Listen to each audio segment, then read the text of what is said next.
Well, hello everybody. Sorry to blast you with this image right off the bat, but we've been elk hunting, and I'm back in from elk camp, and we were successful. We killed a nice 4x4 bull, and I had to come back to town and get some work out of the way, so sent the heart and liver home with me, and I'm going to process this. And one thing about liver on wild animals, or any animals for that matter, is you should inspect it. The liver is susceptible to disease and stuff, and anytime you get any discoloration, spots or growths or anything like that, you want to toss it. So just to give you an idea on how big, and this was just a young raghorn bull.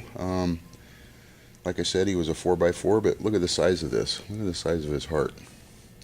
That's as big as a beef heart, And so I'm going to process this out. We do eat the heart and liver, and I have some people that I share it with, so it's worthwhile to take care of it properly. So anyway, I'm going to get busy here and get this processed. Well, I know, liver, yuck, I eat venison liver, elk liver, every chance I get. I mean, every year that I can. It's good for you. And I'll tell you what, elk liver is probably one of the best livers. It's nice and mild. Yeah, it does have that irony taste to it, but not a lot. It's pretty mild, and I slice it less than a 1/4 inch thick. I like to flour it and fry it, and cook it pretty done. And I wouldn't eat but maybe 1 or 2 pieces of this at a time, but you know what, it's good for you, and I've learned to like it. I must say that I didn't like liver at all until I had elk liver, and now I look forward to having a little bit. But anyway, that's kind of how I get started processing it, and I'll package it up, say 4 pieces per package, and I'll trim this up and I'll share it with some friends that enjoy it. So, and like Joe and Zach Survival, Sarah too, Joe, he likes to have heart, and I also enjoy heart. I'll eat some of the liver, but what liver I have left over, I'll use for crawdad bait like he does. Liver is a wonderful crawdad bait, so we'll utilize it all. And let me get this cut up, and then we'll get started on the heart step. And I'll go over all this one more time. The liver is full of a lot of little ducts, and some of them are quite fibrous, so I will trim this, and we'll just eat the good part, and save the other stuff for crawdad bait. So I won't bore you with that. It's going to be kind of a long process, but taken care of properly. First thing that we did was when we dressed the animal out, we bagged it up and put it in a cooler, and we've kept it cold all the way home, and I'm now butchering it up. I did take video of us getting that bull elk up out of the canyon. It was shot down in the canyon. We had about 1,500 feet of cable out, and set a block and in a tree, and pulled it out with a pickup. Took about 4 hours. Took our time and didn't get anybody hurt. It was pouring down rain, and I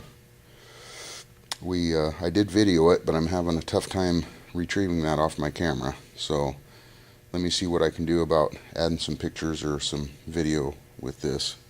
Well, I'm going to bag this, or I'm going to finish cleaning this up, get it bagged up, and start on the heart. Okay, well, I got that all finished up. You see here, I got it all trimmed up, bagged up, marked elk liver, the date, and ready to be shared with some folks. They're looking forward to it. Okay, time to get started on this heart. Now, I've had heart a couple of different ways. My mom used to, when I was a kid. She has stuffed it and baked it and roasted it in the oven, and it was quite good that way. But I prefer to trim it up. It has a little fatty tissue on it, and I'll stake it up, and there again, just flour it and fry it. And I do enjoy some elk heart. I've had venison heart this year, loved it. So there again, you know, I eat a couple of these things when the opportunity's there. So I'm going to get busy and get this thing cleaned up. Okay, and there again, I just cut it like that, you know, and it's gonna show the chambers of the heart there. But it's nice, clean. You know, every once in a while you get a little bit of blood in there, some clotting. So I've rinsed this out really good, and still you might get a little bit in one of these chambers, and you just clean it out. And but it is good. It makes a good meal. Let's just put it that way. I do enjoy it. It's a little bit, depends upon how you cook it, but it can be a little bit rubbery, kind of like a gizzard. But you know, if you cook it, sear it up, and then let it slow cook, it gets nice and tender, and it's quite enjoyable. So, and see, like this little chamber here, it's got just a little bit of tissue and some little bit of blood. I just go over all these and I'll clean them up and get it bagged up and enjoy it this winter. Alright, well, as you can see, I've got this processed, and you know, that's what it looks like. It's not beautiful, but you know what? I look past that. It's wonderful. It is a very enjoyable meal. In fact, we'll get several meals out of this, so don't knock it till you try it, guys. You know what? It is some good stuff. So I hope you're all excuse me. Hope you're all successful at your hunt this year, and don't forget about the heart and liver. Use it up.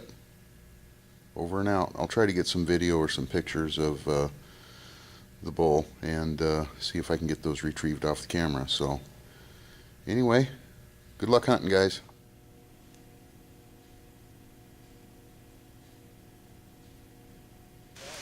Oh boy. We didn't quite have 2,000 feet of cable to get him out, but we had 1,500 feet anyway. Shot him way down in a big hole. Good job, Uncle John. Thank you. I'm not too sure about that. Getting him dressed out. Right on.